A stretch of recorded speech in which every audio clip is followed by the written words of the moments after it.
184, c'est le nombre de jours que les otages aux mains du Hamas ont déjà passé en captivité.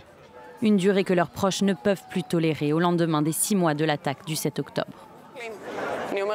En tant que proches d'otages et en tant que professionnels de la santé mentale, nous ne pouvons pas guérir de ce traumatisme tant qu'il n'est pas terminé. L'esprit ne peut pas le digérer. C'est une plaie ouverte qui ne se referme pas. Ce dimanche, ils étaient des milliers à se réunir devant la Knesset à Jérusalem pour soutenir les familles des captifs retenus à Gaza. Et si les prises de parole sont largement restées apolitiques, certains étaient déterminés à montrer, face à ce symbole du gouvernement, leur opposition à la stratégie militaire du Premier ministre Benjamin Netanyahou.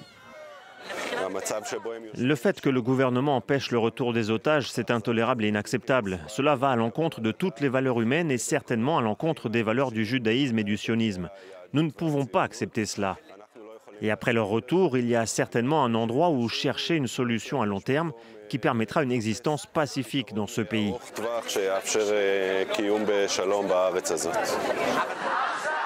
Ces manifestants exigent surtout une autre approche dans les négociations. Dans un sondage diffusé ce dimanche par la chaîne israélienne N12 News, à la question de savoir si le gouvernement en fait assez pour amener les otages, 56% des personnes interrogées ont répondu non.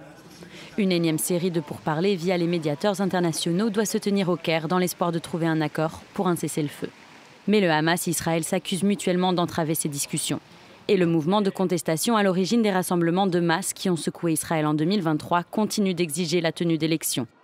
De plus en plus isolé et critiqué, aussi bien en Israël que sur la scène internationale, Netanyahou campe sur ses positions. Selon les sondages d'opinion réalisés depuis le 7 octobre, il serait battu par les centristes en cas de nouveau scrutin.